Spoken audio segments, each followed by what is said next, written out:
All right, welcome back to another episode of Spirit of the North.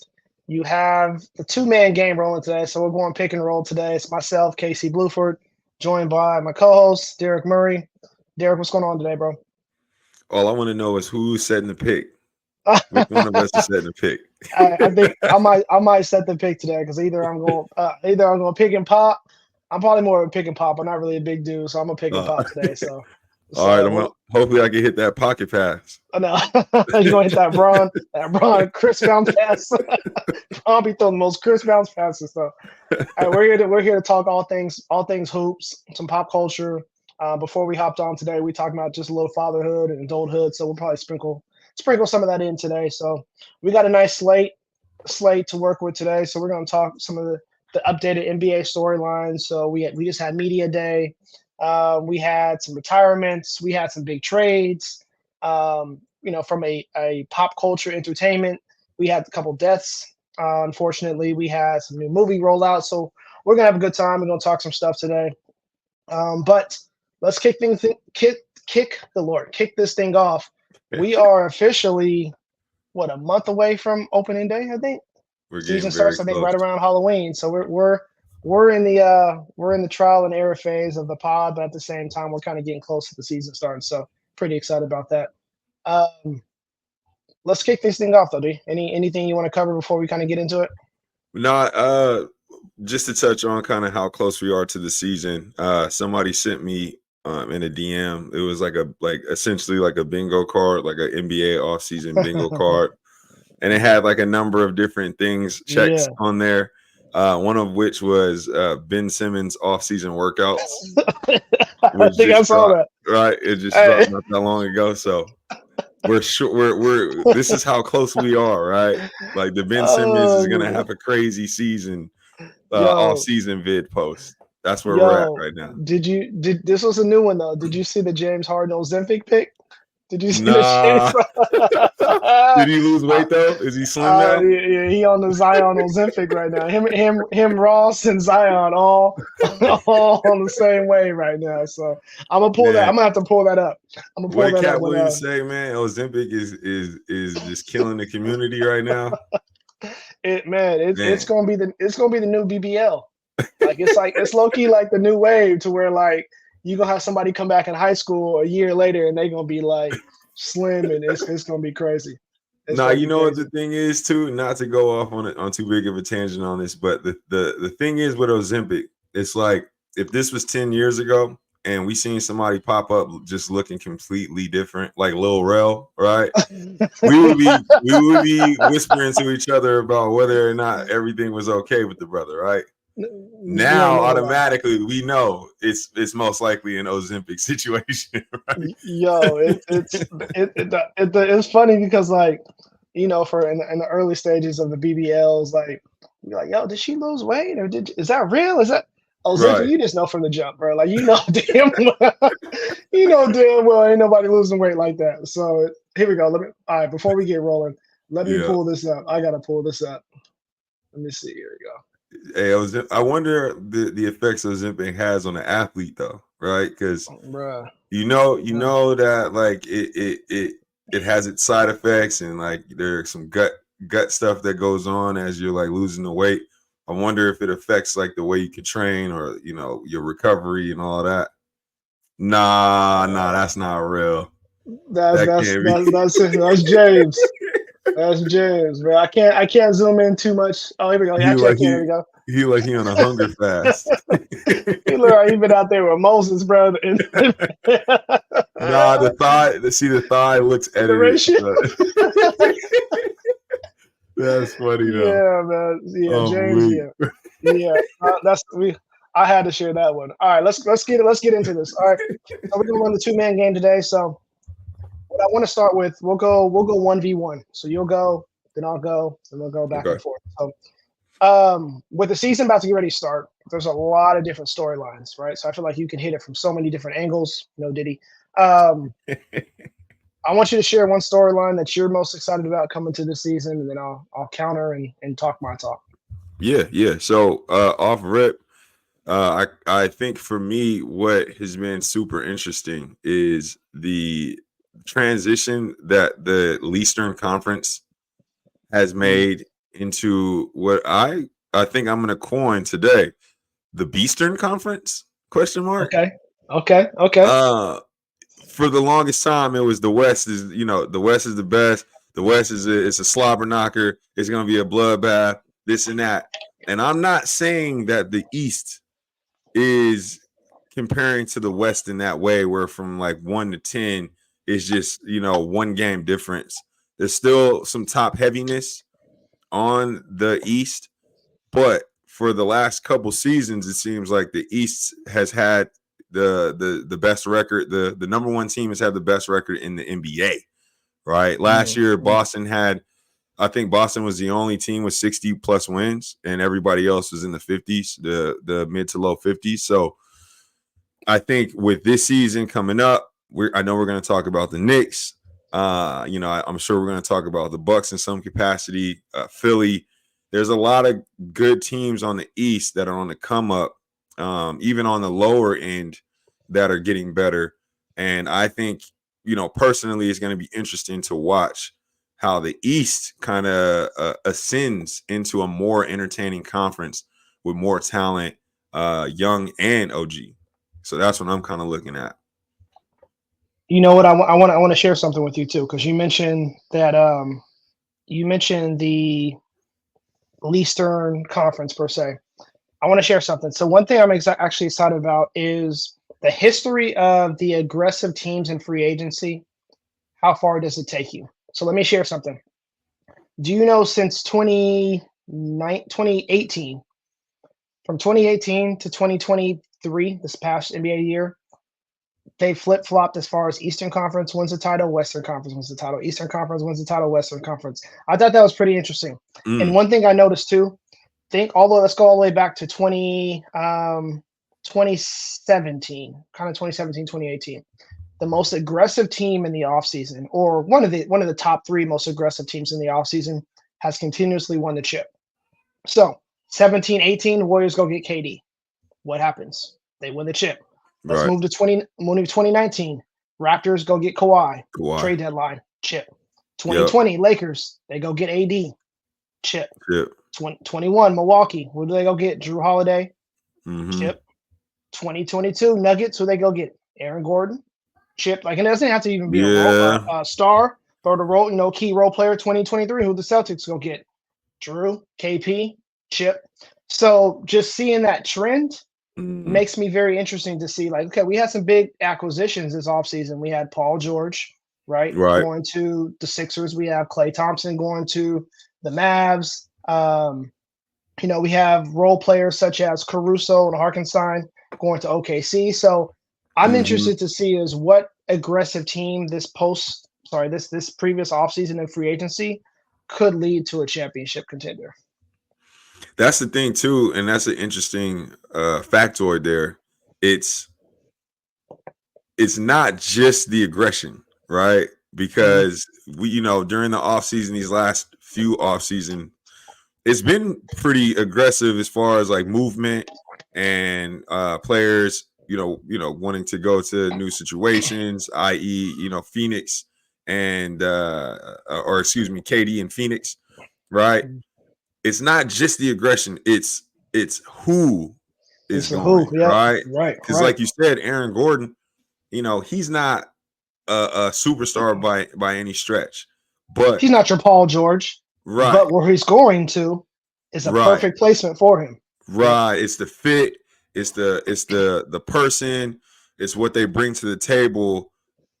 In the midst of that aggressiveness from the franchise, the willingness to cash out, so to speak, to get a winning player, like that determines who it is that goes to the next step.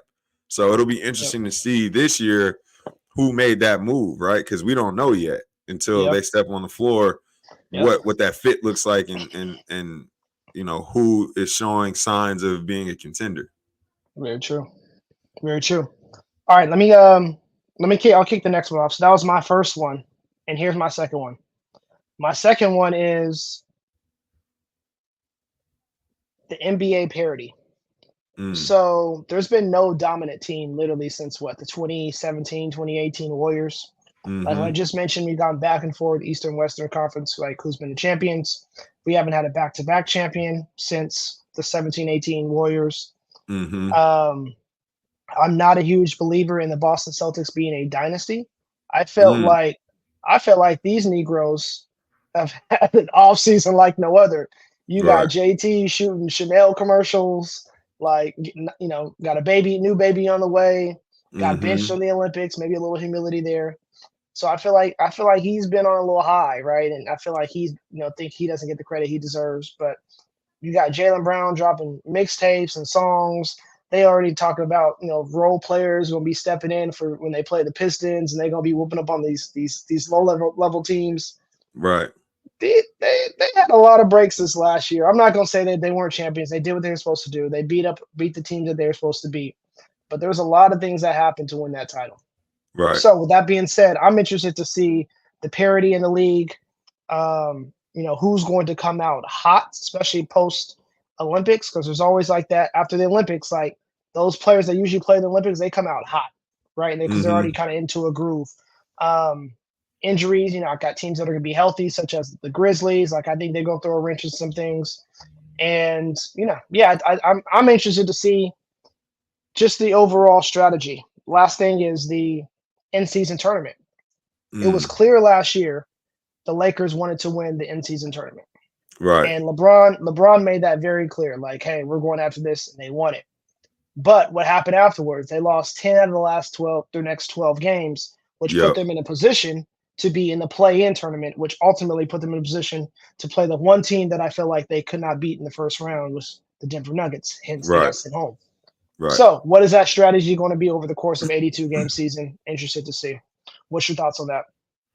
Man, there's a few things there. The first thing you said regarding parity, um, I think that's an initiative that Adam Silver set out to create. Right, Right. Yeah. the dynasty era was great for the league because we were in a era where it was about following teams. Right.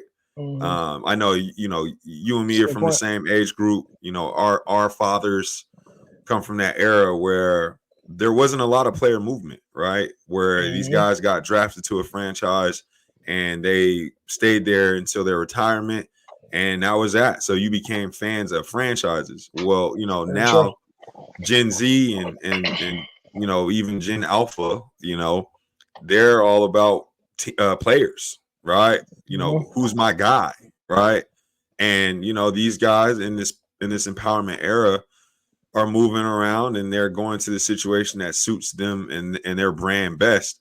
So with that, something that Adam Silver helped usher in is this concept of parity and the concept of you not knowing who's going to be in the mix when it comes down to the end of the season. So I definitely agree with you there. I'm not going to say it's anyone's game, but I'm also not super confident going into the season that, like you said, the Celtics are going to be there or the Nuggets are going to be there because Mm-hmm. you've got a lot of teams waiting in the wings who've made a lot of aggressive moves, i.e., OKC, Mm-hmm. i.e., the Knicks, i.e., some of these other guys that could very well be right there, come June. So I definitely agree that is going to be something to look out for. And then to your last point, to me, if I'm looking at the in-season tournament, I'm kind of hesitant to go full bore.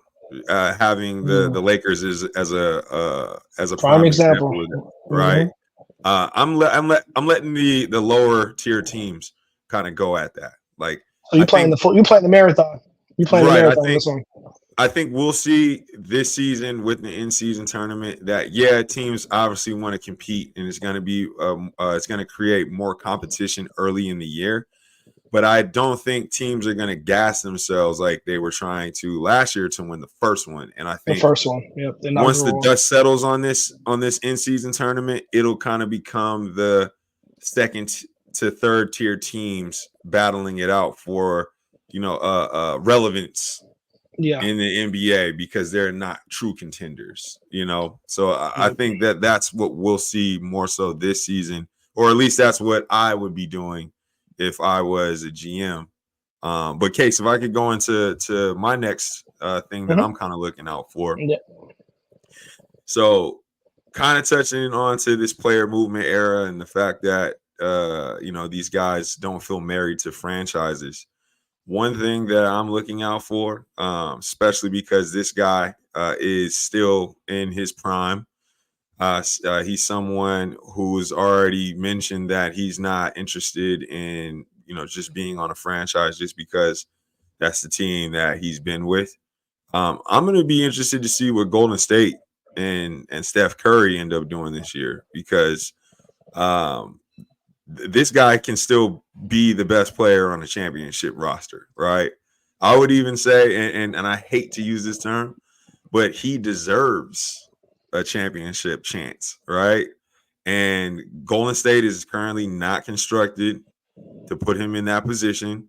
They've lost several guys that could help them. And the guys that they do have currently aren't necessarily I wouldn't call them, you know, championship pieces right now. You still unsure about Kaminga, right? Whether he's gonna fall into place and be a guy. You got Draymond, who's older, right? Who is still you know, a defensive mastermind, but may Mm-hmm. not have the physical ability that he used to.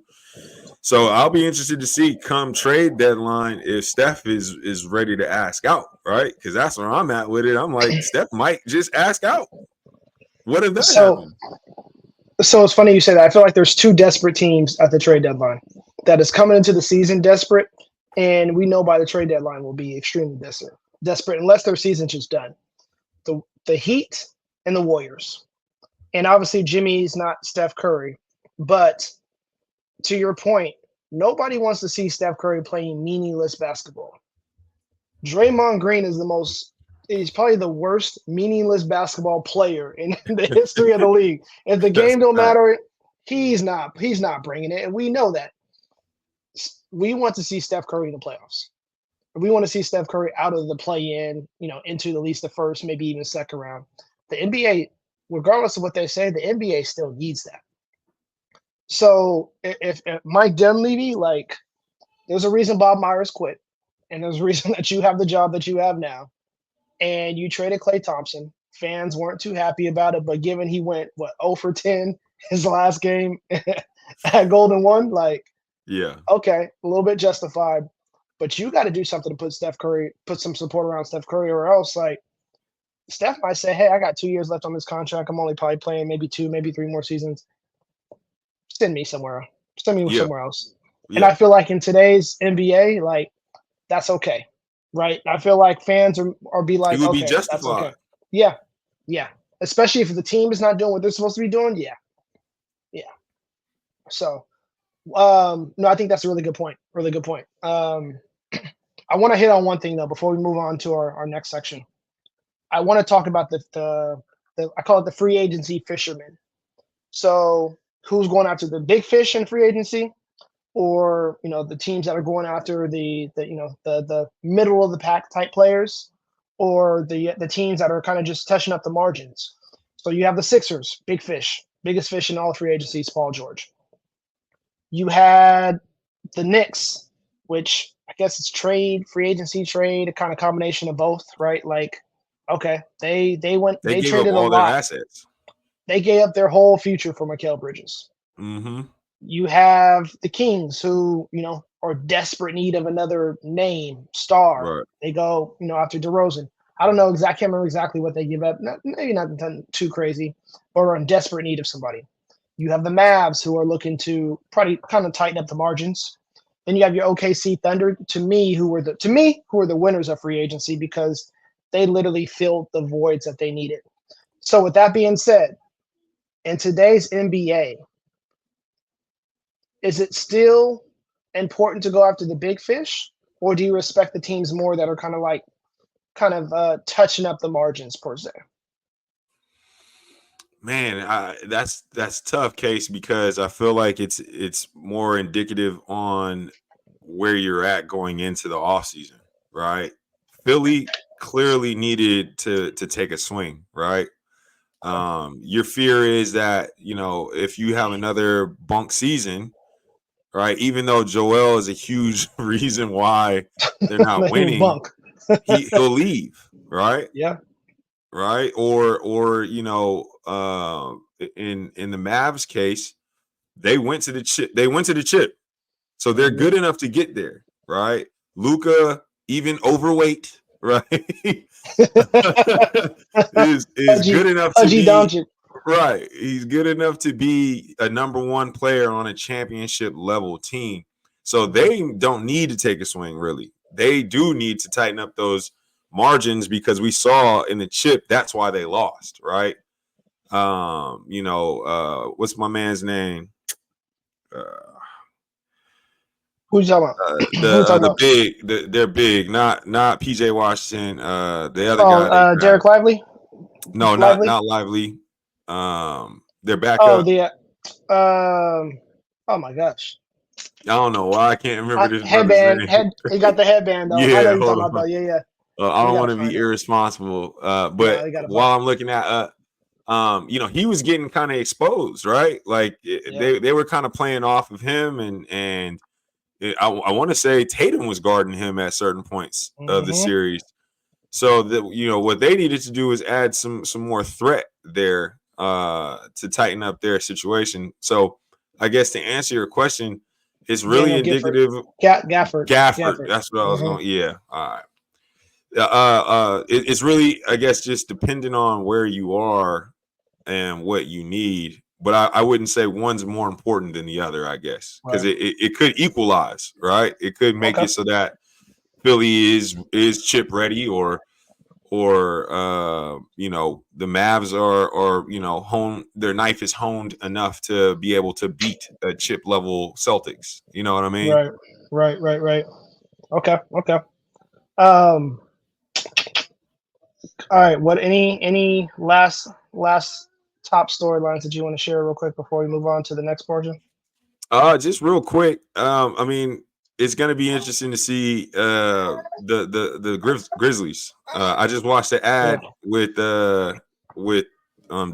Ja for Nike. I was just about to play that too. I had that queued up. We're gonna talk about that, but let's talk about it now though. After you get on your spot, go ahead.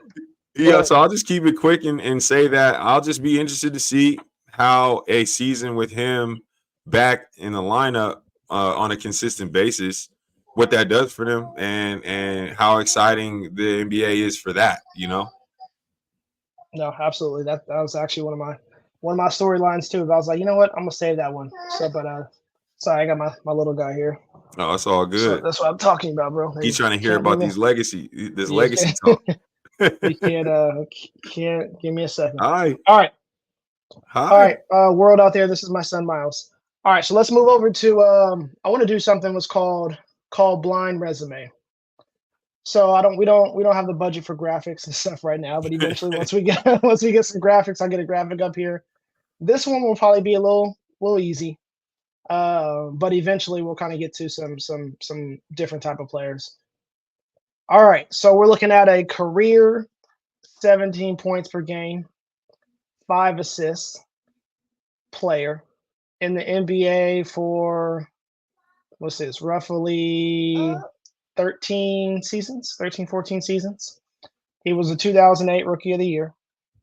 Mm, He was, I believe, still the youngest MVP in NBA history in 2010. mm, Youngest mm. MVP.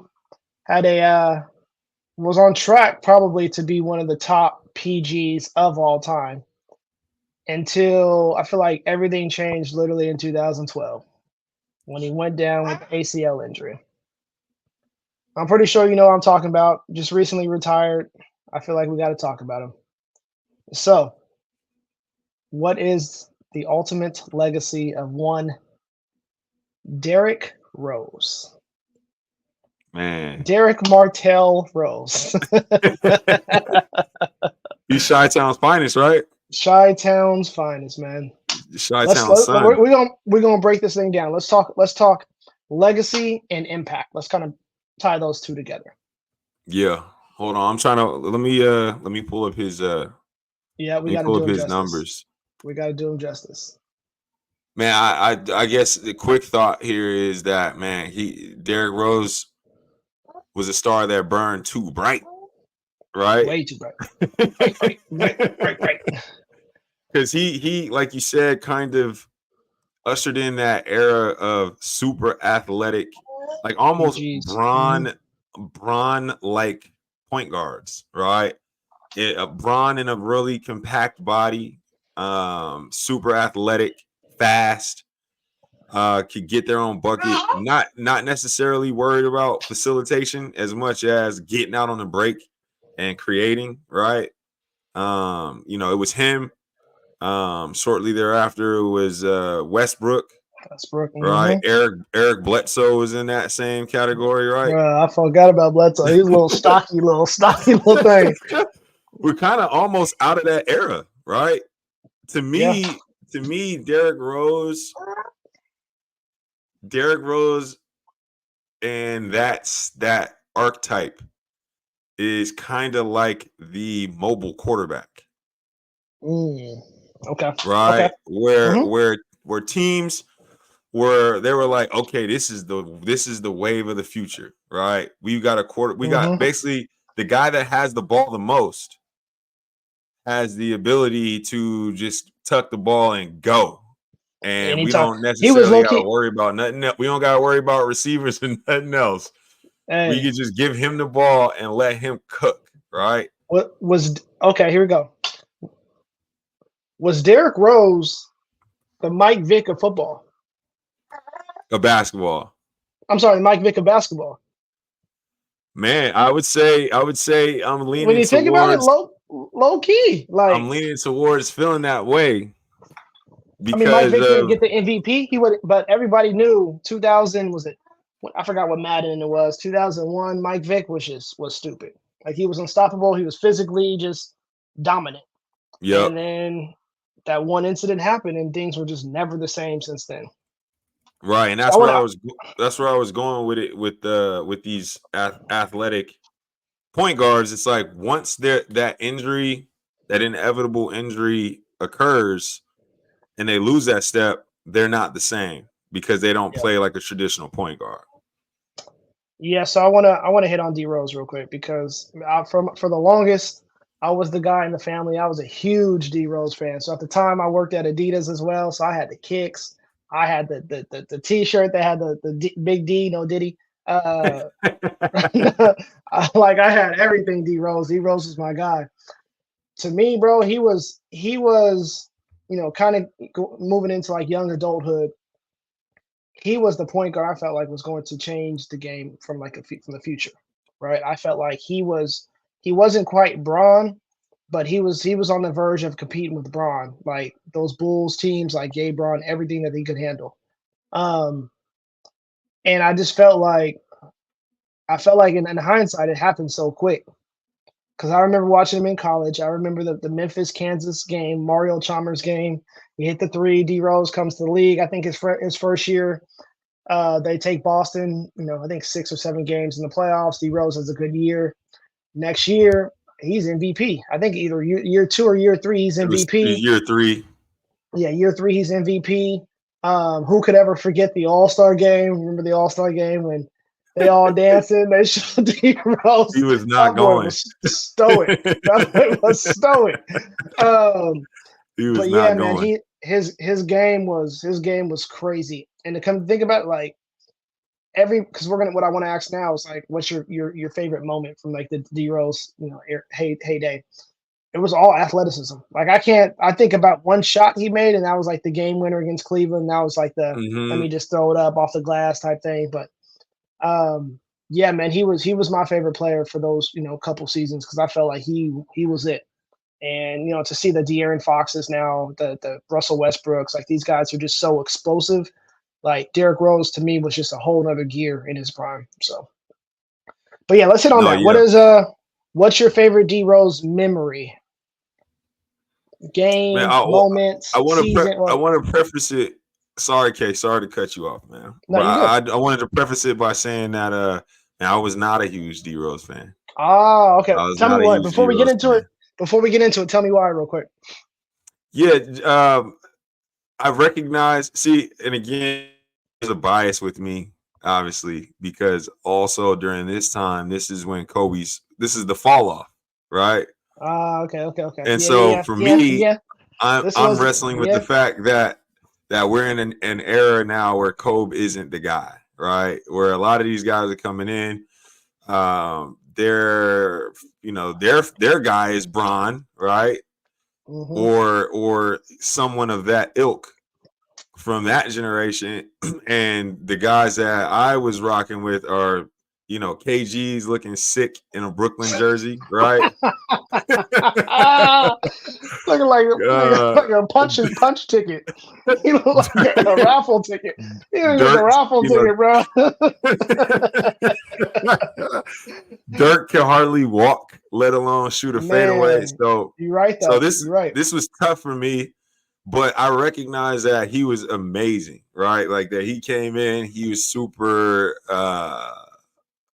you know, I guess box office to quote Yeah, Stephen A. box. Smith. Mm-hmm. But thinking about like his most memorable moments, that shot that you stated, the one that he hit against Cleveland. I think to me that one was super huge. Really that team with him, Jimmy, and Joakim Noah. Joakim.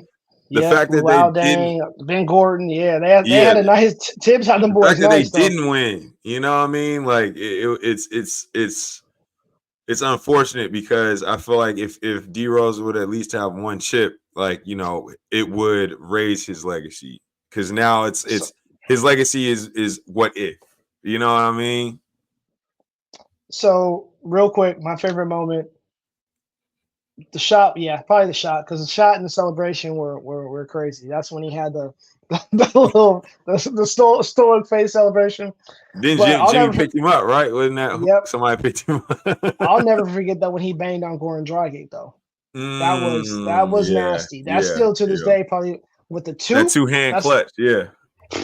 still to this day one of the coldest dunks I've seen in person. Um, all right, last question though: is Derrick Rose Hall of Fame? Mm. So I'm sure you're looking at the numbers. I'm looking at the numbers too. Mm-hmm. After his run was really 2010 through 2016, maybe. And then you got to take out a whole year for ACL. So really, he had like a 5-year stretch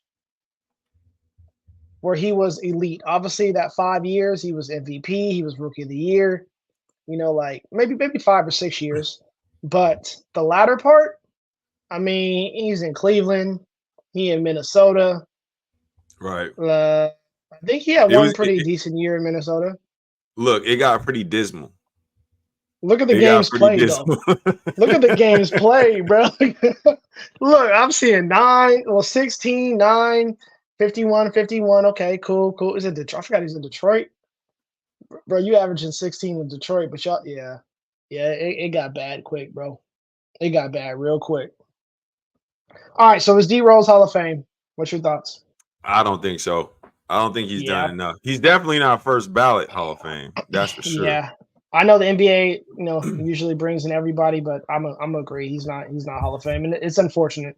Um, he yeah, it's going to be interesting to see what he decides to do post basketball because we know from like a literacy standpoint might not be might not be top notch per se, but I mean he's got a girlfriend and a wife. I think he got money out the yin yang. I think he still got the Adidas stuff going on, so maybe that will take him to the promised land. We'll see.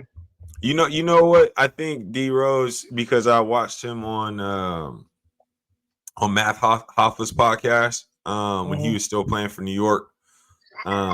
And I forget what the name of Matt's podcast is, but he was on there, and one, he sounded a lot more articulate in his thoughts and kind of mature with his perspective. I'm pretty sure he's he's on some, he's in his faith right now. It seemed like, so like that was good to see his perspective. But it seems like I think D Rose has a lane in mentorship, man. I think that's where he's headed, is being able to take young players who may be from situations similar to his and kind of just give them the tools necessary to lock them in, so that they don't succumb to the same pitfalls that him and other players that he kind of witnessed have succumbed to. You know what I'm saying? No, Like no, the role yeah, that no, they had him in mhm, Memphis with Ja, yeah, kind of springboard into something off court where he's able to take these young guys and kind of, because I feel like players still respect him, right? Like for sure. I mean, because these you young got to think guys still got he was a respect for him. star. He was a Mm-hmm. star of stars, right? And then to be able to shift to became a solid NBA role player. Let's be real. For a few years he was a solid NBA role player. Then, yeah, it fell off of that because he couldn't sustain. He couldn't stay healthy. But yeah, I think mentorship will be good for him. So, I was all trying right. to find Case. I'm sorry, I was trying to No, find you're good. Derrick Rose, his probability, because there's like a calculator basically, like Oh, I who's think I who's remember seeing that. 100%. Yeah. So I was able to find it, and they had D Rose at he's ranked 183 in active and inactive players. Hmm. Hall of Fame probability is, looks like it's one If you start with point, bro. 1052%. So they got him at basically 11% chance of making the Hall of Fame first ballot. Yeah, yeah. With these new guys coming, like if the thing about it is what's tough about these situations, like your numbers can't change anymore, right? Like you're Right. done, right? So if you're at 11% now, like Right. it's not like it's going it's not going You up, can't right? Like the only improve the thing, chance. Yeah. yeah, there's nothing to like. Okay, well maybe he'll get to 30. Nah, he just unfortunately he'll be done.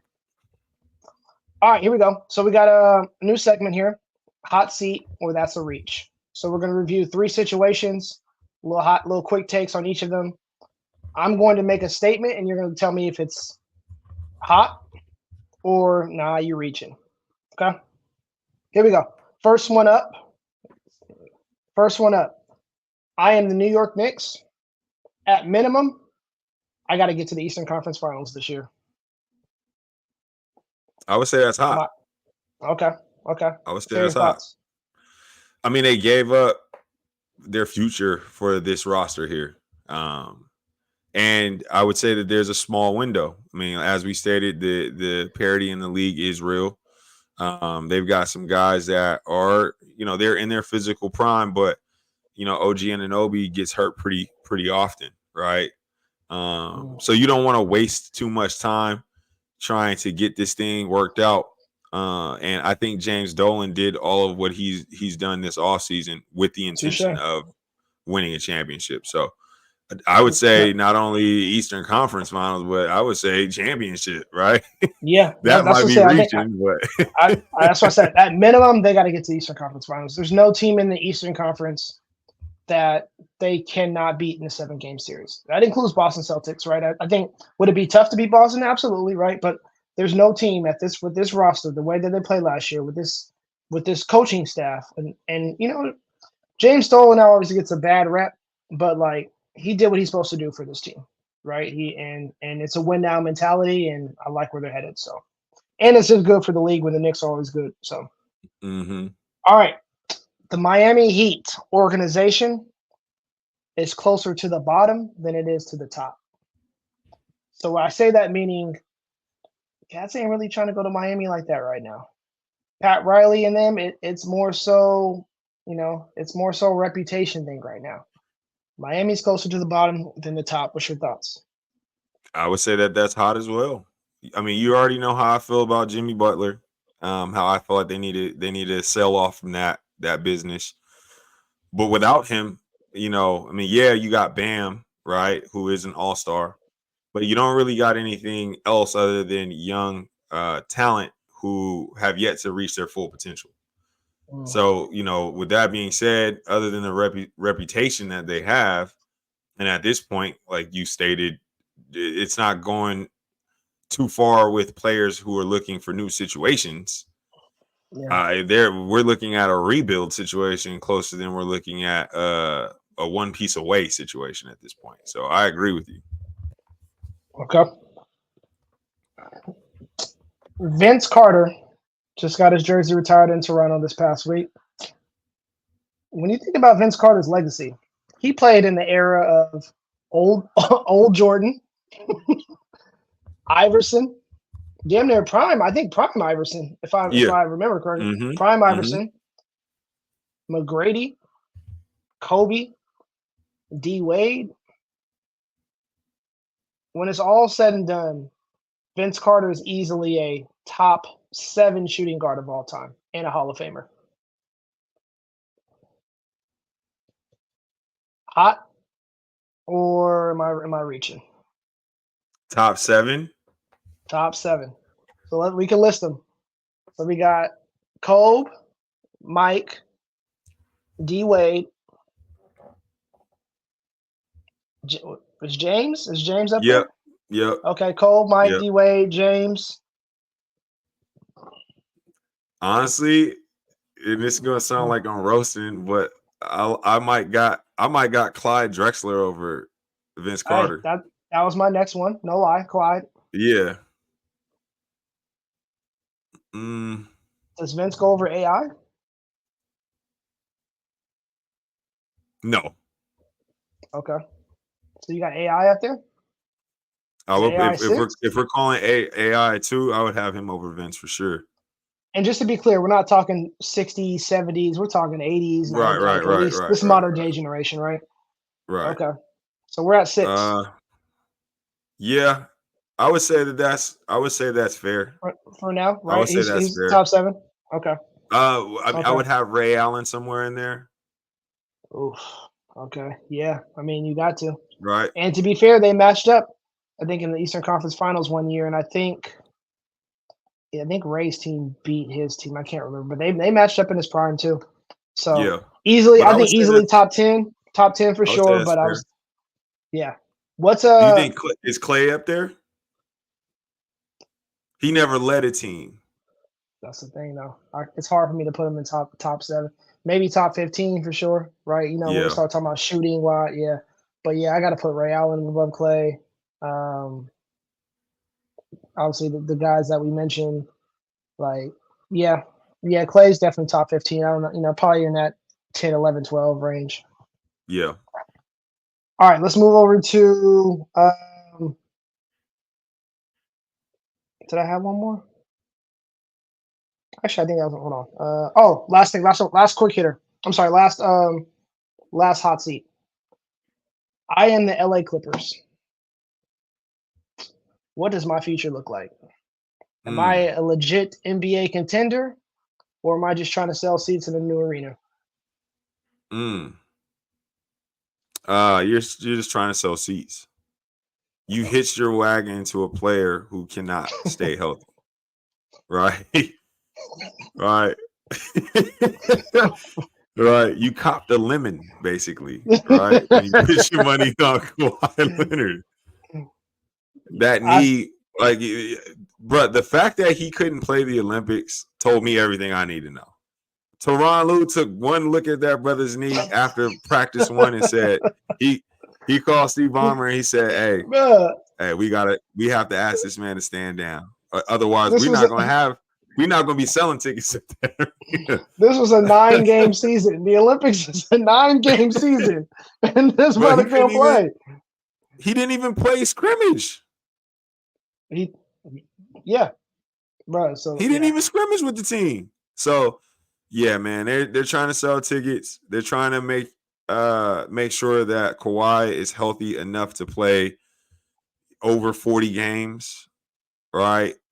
But I don't think that they're a contender, man. Paul George leaving let me know that era is over. yeah. That era is over. And now I don't even know. I mean, they just cashed out Terrence Mann, right?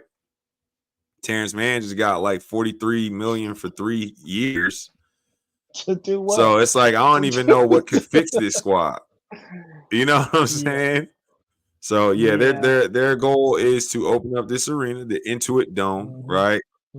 And you know, basically hitch their wagon on kind of this Jerry Jones-esque event space for the future. Expos and expositions and concerts, and because you ain't making no basketball money. It's gonna be doing fitness competitions. Anime con and stuff. Comic-Con gonna move to the Intuit Dome.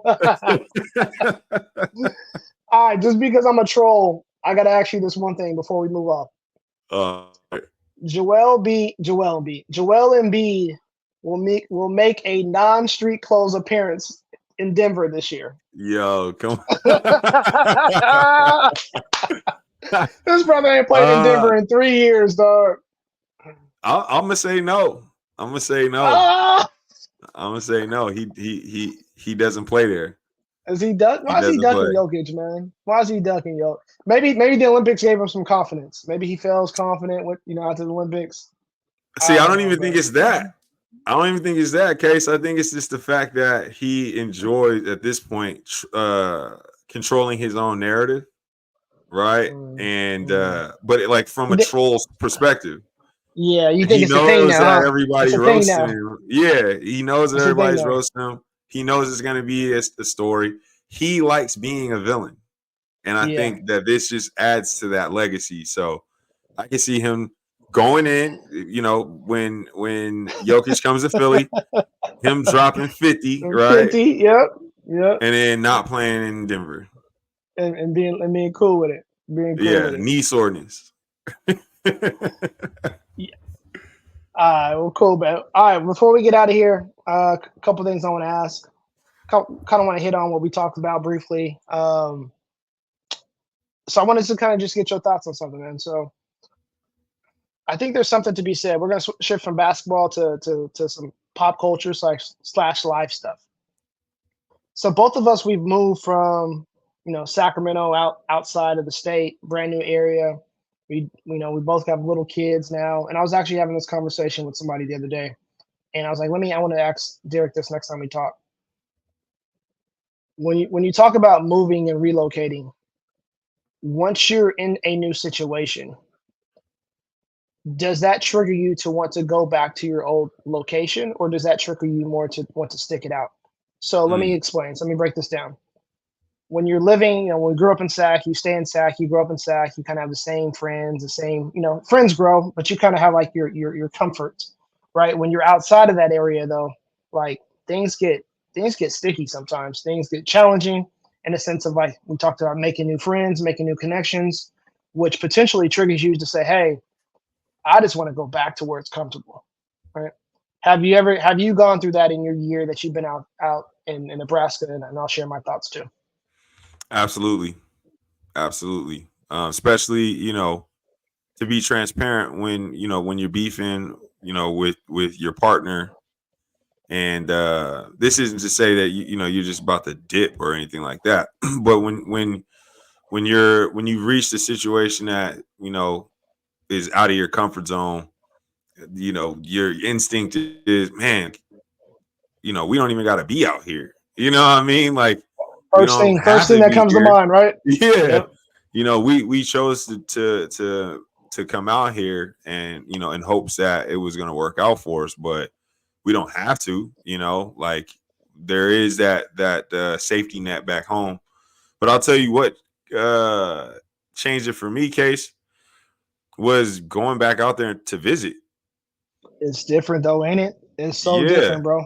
Yeah, when I went back out there, it was just like it kind of confirmed for me, like, where I'm at may not necessarily be home.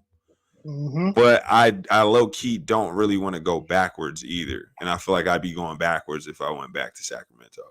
It's so funny you say that. So, Dallas is, top 5 cities in the country as far as like population. From where we are, we're in North Dallas. So it's North Dallas feels a little bit more like Cali. But I remember because I mean we're surrounded by restaurants and activities and all kinds of stuff. I remember going back to Sac for a couple days, and I was just driving on the freeway, and I was like, Sac low key hug, bro. Like I love my city. I love my city. You know, I love it, but it was just like, nah, ain't no way I'm ever moving back here. Like, and there's nothing to knock the city, but it's just like, you know what? Like, I might be going through challenging moments now, but to your point, like, I'm not going back because now I'm running, and there's nothing wrong with going back per se, but it's just now I got to stick this out because I feel like there's a reason I'm here. There's a blessing that's going to come out of this. So Right. And I that's wanted to make sure funny. yeah, go ahead. That's funny you brought up the traffic piece because that was in the back of my head when I was answering this question. When I went back home, bro, it took me. I mean, we know the city. It took Yeah. me 45 minutes to get from West Sac Yeah. to downtown Sacramento. This nasty. That's not even a 5 mile radius, bro. And That's this not was even a at five this is mile radius. before Yeah. 3. This is before 3 Yeah. p.m. So I was like, my mind was blown at that point. Yeah. No, it's the situation that we're in now. It's there's moments when it's just like, man, this is a lot. It's heavy. It's different. It's changed. But I think ultimately, man, I think we're on the right path. So I wanted to make sure I asked you that before I ask you one last thing. We're not going to hit on Diddy Watch. I got a new section called Diddy Watch today. We'll talk Diddy Watch next time. Yeah, we But I gotta wait wanted for to end, email to come yeah, back. we gotta wait for Emil to get on that one. But Diddy Watch is going to be a portion part of the next year. I wanted to give a shout out, pay homage, pay condolences to James Earl Jones. So I wanted to get your thoughts. What was the bigger role? Was it Mufasa or was it Darth Vader? Mm. Because Mm. he been collecting them Disney checks, bro, for Yeah. years now. Yeah. But I was sitting back Man. thinking, I was like, ooh, what was the bigger role? Man, I would say for me, it's gotta be Mufasa. Like I feel like Mufasa was like everybody's dad, right? Or Yeah. everybody's Yeah. not even dad, but like inner voice, right? Yeah. And like that movie itself was just so impactful to me. You know, I love Star Wars and like I kind of grew up watching sci-fi because of Star Hmm. Wars. But Hmm. like I didn't watch that in the moment. You know what I mean? Like that Right. wasn't Right. the movie that I was like kind of brought up and it came out in my time. So Yep. I was kind of a fan watching backwards. Whereas with Lion Hmm. King, like I remember going to the theaters with my cousins and we watched Yeah. that. And I was like, you know, I'm a kid and I'm just blown away, like, yo, this is so epic. Yeah. And he was Yeah. a huge part of that, you know what I mean? So I would say for me, it would be Lion King for sure. No, I agree. Lion King was it, man. I mean, I grew up Aladdin and Lion King, was 1A, 1B. But Mufasa he was the dad that he was a TV dad, right? Like he was anytime you watch that movie, like anything he said, like it resonated. For one, obviously the voice and just like Mm-hmm. the basic parental guidelines and like yeah. So James Earl Jones, he's a legend, man, and yeah, I didn't realize how much he did. Like some of the other movies that he did as well, but I was like Lion King and Star Wars, like to be a part of those two franchises, it's just crazy. So shout Man, out rest in James Earl peace. Jones. Rest Rest in in peace for peace. sure. So, all right, bro. So what we got coming up? So by the next time we speak, obviously we'll have some other stuff to talk about. But we got to hit on media day. We didn't get to media day today, so we'll talk about media day next time. Um, we're getting Oh, we closer didn't and touch on closer. the Knicks, man. Yeah, let's hit on We that got to real touch quick. on Let's the hit. Knicks real Yeah, quick. let's hit on the. All right, let's hit on the Knicks. So let me just share my thoughts real quick on the Knicks, and then I'll let you Yep. know. So Knicks overall, the Knicks. I think that I actually had on my notes too who won the trade, literally. Um, I think the Knicks won this trade. I think the Knicks won this trade because I think you are playing for the moment and you're going all in right now. I think Dante DiVincenzo, unfortunately, I think he's a solid NBA player, but I think that the opportunity to pair up all these guys young and in their prime, at least for the next 2 to 3, like you got to do it. And I think Karl Anthony Towns in the Eastern Conference will be way more impactful than Karl Anthony Towns in the Western Conference. And when they match up against Boston, is Cat a dynamic defender? No, but now you can stretch the floor the same way Porzingis stretches the floor, and to me, Cat's just more durable. So I like that move. I think Julius Randle is a solid player, but just given the new crop of the Knicks, I felt like he was going to be the odd man because he's a ball stopper, and with the ball moving, the screen and roll now with Towns and Brunson, then you got Bridges in the corner, Hart slashing it. I feel like the brand of basketball that they're going to play, Tibbs is going to have them playing hard. They still got Emmanuel quickly. They still got No, he's quickly. in Toronto. Okay, we'll talk about him another time. I feel like he's going to have a nice season as well. But all in all, I think the Knicks won the trade. Minnesota, I'm kind of confused why they made the trade. I knew Cat was going to go at some point, but for Julius Randle, I feel like the dynamics off a little bit. But maybe they'll prove us wrong. Maybe he'll be a solid spot next to Ant. But I feel like Julius Randle, Brandon Ingram, they're kind of like two players to me in a sense of like they don't really fit any team per se. They just kind of fit in the NBA, if that makes sense. So, Right. What's your thoughts though?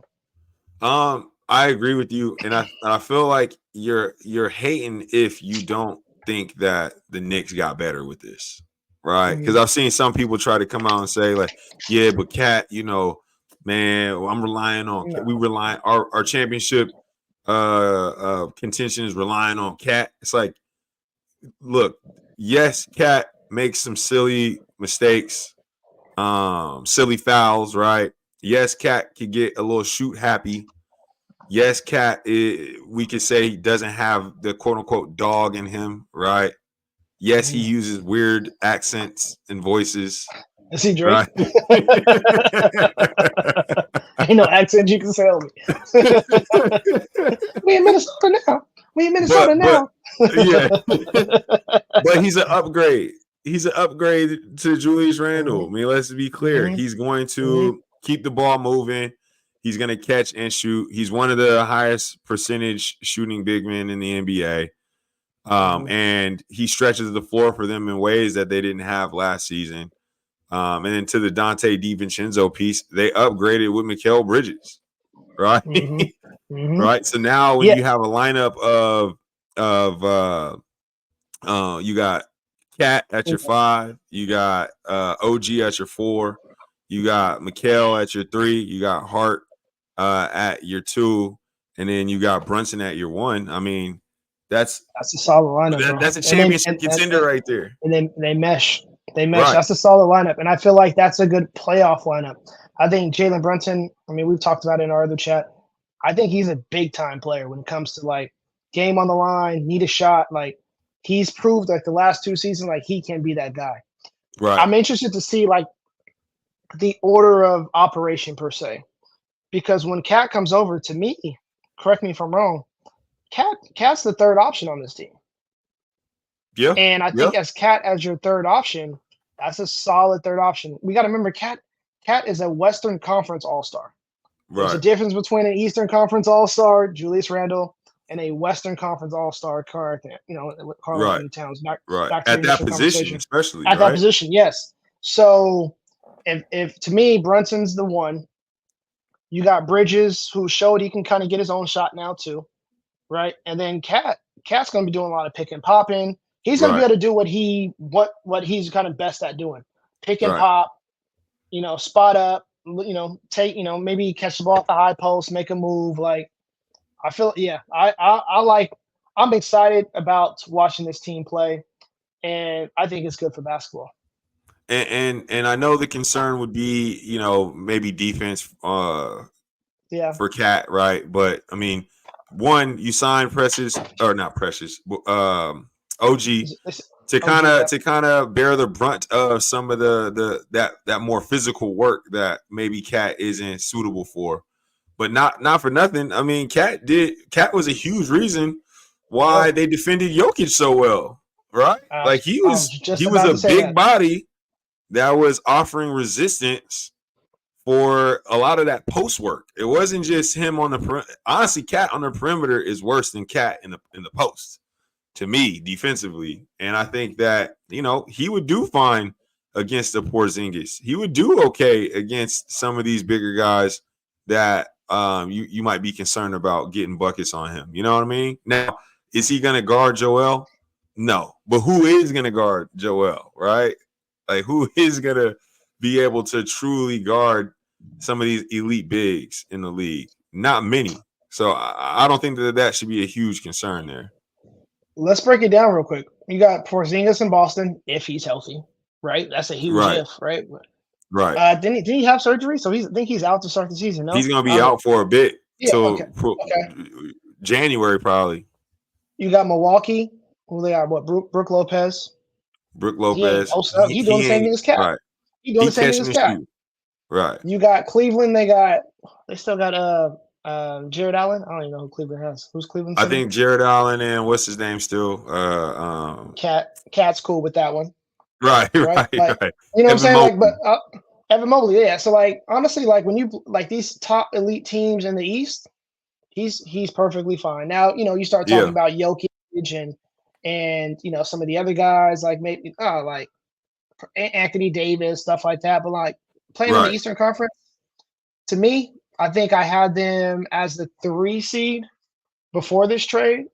Like, I think they're better than Milwaukee Bucks at this point. I know you had them above Milwaukee already, but now to me they jumped the Milwaukee Bucks. They're a younger team, they're a regular season team. I see them taking that jump. The true concern is whether or not they can withstand Tibbs, right? Tibbs gonna have them playing 72 games, 78 games, bro. Now 40 minutes a night, bro. One last thought though, because I didn't touch on the Timberwolves. I agree with you. To me, I'm just not a huge Julius Randle fan. I respect the fact that he could get his own buckets at a high clip, and he's worked on his game to be able to do so against most of anybody. He is an all-star or previous all-star. So like all of that being said, like you said, within the scheme of like a team, a championship team, I just don't see how his game is conducive for what Minnesota has got going, right? It's not like he's like a super defender, right? He's not going to stretch the floor because the brother loves that, like, inside the 15-foot range, like turnaround fadeaway shot, right? He tries to dribble to his left. Like, he pretty much, if he's not going left, he's not shooting the ball, basically. Bruh. So I just don't understand how they're gonna mesh, man. Yo, who did Randall used to train with the most in the offseason? Do you know? Carmelo Anthony. It makes sense now, right? Like he did the exact same thing. Same thing. To me, Julius Randle is you trade him to the Toronto Raptors. You put him on the Charlotte Hornets. Like he's an NBA player. I hate this phrase, but I just don't see winning basketball coming out of him. You know what I'm saying? Like I think that if I'm Minnesota, I try to buff up the margins. I keep Ant and keep everything else, but I might move him for a couple of role players that like really fit that niche of what I need. So I think Dante there. Dante's a solid. I think Dante is the opposite because Dante is to me a solid NBA player on any team. Mm-hmm. But Julius to me is the opposite. Like I'm taking a look at the Raptors. I'm seeing, okay, how could I improve the margins? Okay. I'm taking a look at who else is maybe not a non-contender. Maybe someone like the Utah Jazz, right? Get a couple pieces to kind of buff up my roster. Portland or somebody like that. Like maybe I get a Jeremy Grant from him or something like that. You know what I mean? I'm moving off. I'm moving off Randall at that by the trade deadline. Yeah, man. I just don't see. I mean, where is the space coming from? Right? Yeah, he's. And it's not like he a lockdown defender. Like, I'm making that move. So yeah. So, all right, my brother. Well, good chat with you. We got some stuff to talk about for sure next time. Next time I want to start breaking down. We got a couple more weeks before the season, so I want to break down each division. we're gonna go do some division picks next time we chat. So, and then Sounds good. we'll start Diddy watch next week. So, Yo, all right, shout out to Emil, man. He shout couldn't out. make it Yep, today. But he gave us his blessing to run a 2-man game. So shout out to yep, him. He'll be here next week, hopefully. Hopefully all of us will be here next week. So absolutely. All right, bro. all right, We out. man. Peace.